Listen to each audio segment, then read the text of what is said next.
Bonjour à tous. Alors, bienvenue à un autre preview pour les séries éliminatoires de la LNH 2023 et cette fois-ci on s'attaque à la conférence de l'Ouest. La série finale de la conférence de l'Ouest va opposer les Golden Knights de Vegas aux Stars de Dallas.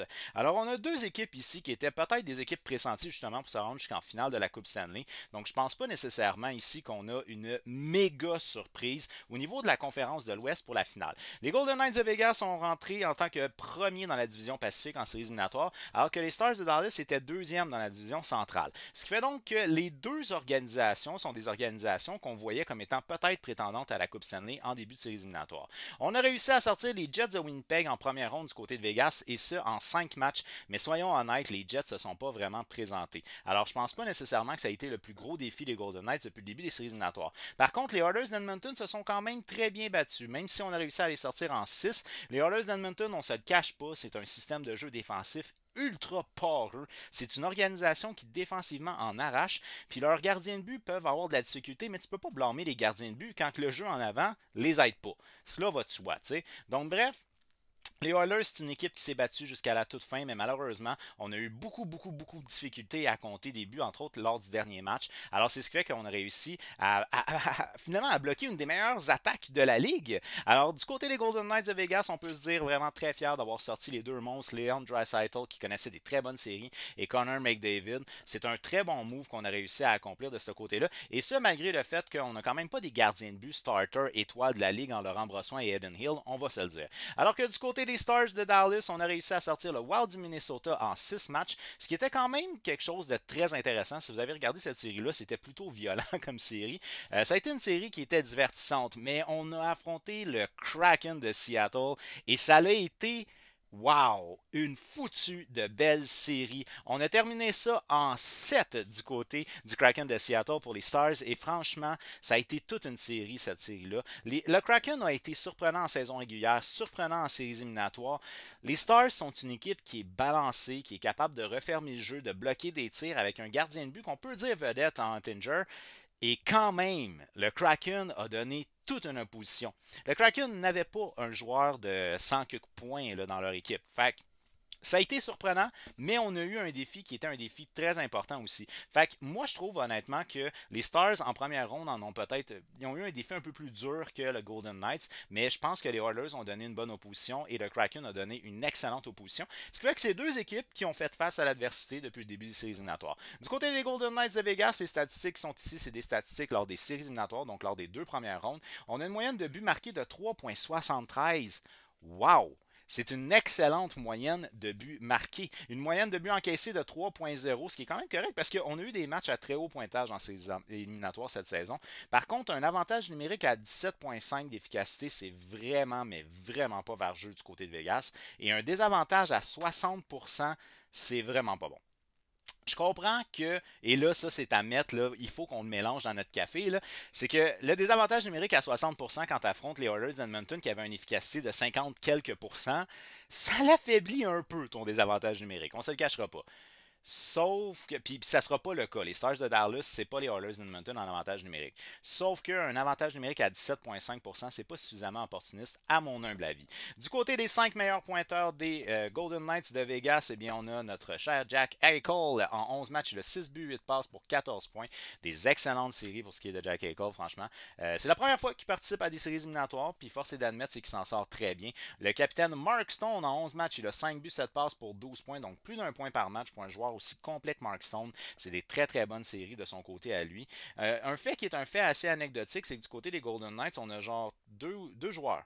On a deux joueurs qui sont à 8 points.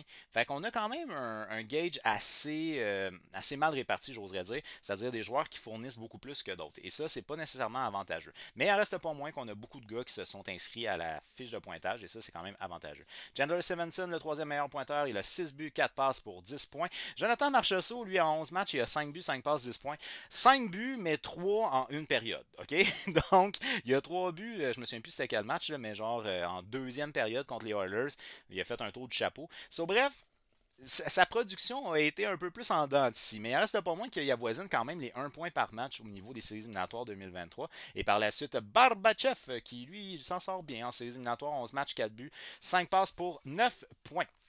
Alors, les Golden Knights de Vegas, c'est une organisation qui est capable de compter quand même beaucoup de buts. Et moi, en tout cas, de mon humble avis, j'ai aimé de voir comment ils ont réussi à refermer leur système défensif face aux Oilers.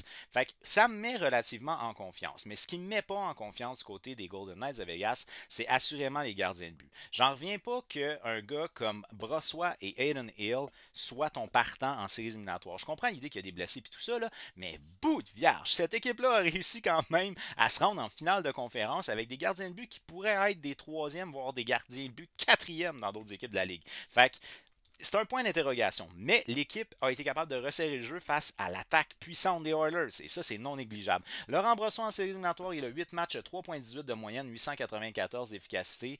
C'est pas terrible. Aiden Hill en 5 matchs, 2,19, 934 d'efficacité. C'est excellent. Mais Aiden Hill, est-ce qu'il va être capable de maintenir ce niveau-là à long terme? C'est ça la question que je me pose. C'est un gars qui n'a pas nécessairement vu énormément de rondelles en saison régulière. Fait que peut-être qu'il est reposé, que ça va l'aider. Il y a peut-être l'adrénaline dans tout ça, mais je pense quand même pas que c'est un gardien de but partant à LNH. Là. Fait que pour moi, ça, c'est un gros point d'interrogation qu'on a du côté des Golden Knights de Vegas. Par la suite, on va y aller avec les Stars de Dallas. Les Stars de Dallas, depuis le début des séries éliminatoires, ont une moyenne de but marqué de 3,62. Fait que 3,62, 3,73, les attaques sont à peu près similaires au niveau de la production moyenne. Une moyenne de but accordée de 3,08 par opposition à 3. Encore là, au niveau des buts accordés, c'est à peu près similaire entre les deux équipes. Par contre, lorsqu'on tombe au niveau des unités spéciales, les Stars de Dallas en avantage numérique ont 31,7% d'efficacité. Alors, je reviens avec l'idée que les Golden Knights ont quand même fait face à un power play de fou en les Oilers d'Edmonton. Leur 60% d'efficacité en désavantage numérique des Golden Knights devrait augmenter. Mais augmenter à quel point? Est-ce qu'ils vont se rendre dans les 70, dans les 80% d'efficacité? Avec un avantage numérique à 31,7%, les Stars peuvent faire mal aux Golden Knights de Vegas, mais c'est difficile de pouvoir bien évaluer par rapport au ratio du côté des Golden Knights vu l'adversaire qu'il y avait en deuxième ronde. Fait on va laisser quand même avantage Stars, mais pas trop pire. Et par la suite, on y va avec un désavantage numérique à 83,3. C'est excellent. Par opposition à un avantage numérique à 17,5. Un avantage numérique à 17,5 quand on a affronté les Oilers qui ont une défensive plutôt poreuse et un gardien de but plutôt chancelant, c'est vraiment pas excellent. Alors, au niveau des unités spéciales, moi, je vais donner quand même l'avantage aux Stars de Dallas. À 5 contre 5, c'est à peu près égal, mais au niveau des unités spéciales, je vais y aller avec les Stars de Dallas. Le meilleur pointeur du côté des Stars de Dallas est Roope Hintz. En 13 matchs, 9 buts, 10 passes, 19 points. Je sais qu'il a connu une bonne saison régulière, mais ça me surprend de dire qu'il est le deuxième meilleur pointeur en séries éliminatoires, juste après Connor McDavid. Si je ne fais pas erreur, je pense que McDavid il avait 20 points. Fait qu'il était relativement proche. Alors, même s'il n'est pas Connor McDavid, il y a des statistiques offensives qui s'apparentent à Connor McDavid en séries éliminatoires.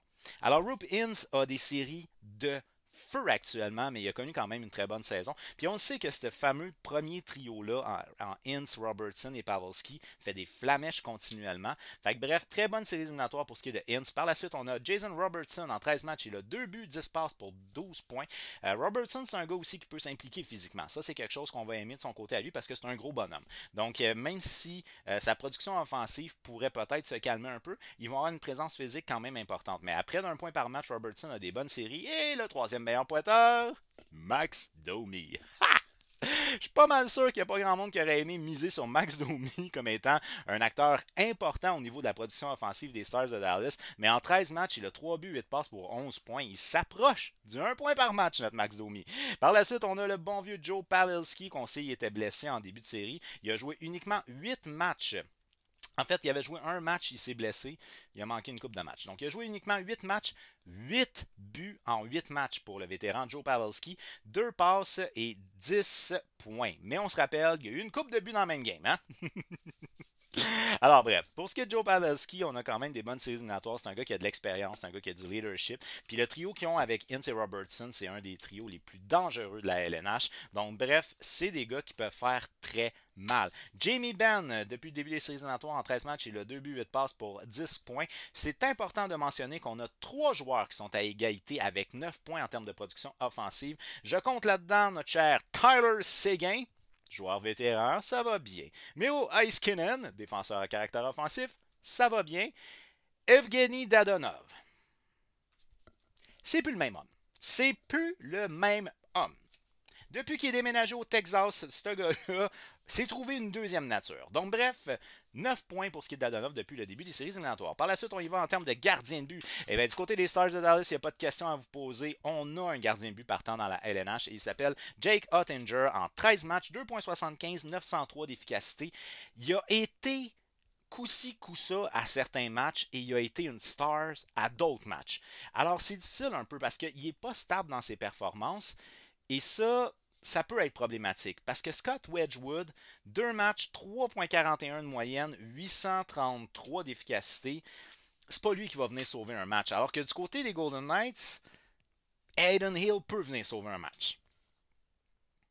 Alors du côté des Stars, il faut qu'on s'accroche à l'idée que Oettinger va nous sortir des matchs de fou, puis qui va rester parce que on veut pas utiliser notre auxiliaire. Alors, le point qui, selon moi, va être un point qui va faire pencher la série d'un côté ou de l'autre sera les unités spéciales, parce que les unités spéciales sont très avantageuses pour ce qui est des Stars de Dallas. Alors moi, je vais y aller avec une victoire des Stars de Dallas, mais attention, cette série-là va être une série enlevante qui va s'étirer jusqu'à la toute fin des 7 matchs. Alors, victoire des Stars de Dallas qui vont aller en finale de la Coupe Stanley. D'après vous, qui va remporter cette série-là et en combien de matchs? Faites-le moi savoir au travers des commentaires. On n'oublie pas, vous pouvez vous abonner à ma chaîne YouTube, donc vous vous faites abonner, vous activez la petite cloche pour savoir quand les vidéos vont être mises en ligne parce qu'il reste encore un preview, celui de la série finale qui s'en vient très prochainement. Fait que restez à l'affût. D'ici là, je vous dis un grand merci d'avoir regardé cette vidéo-là jusqu'à la fin et prenez soin de vous. Ciao!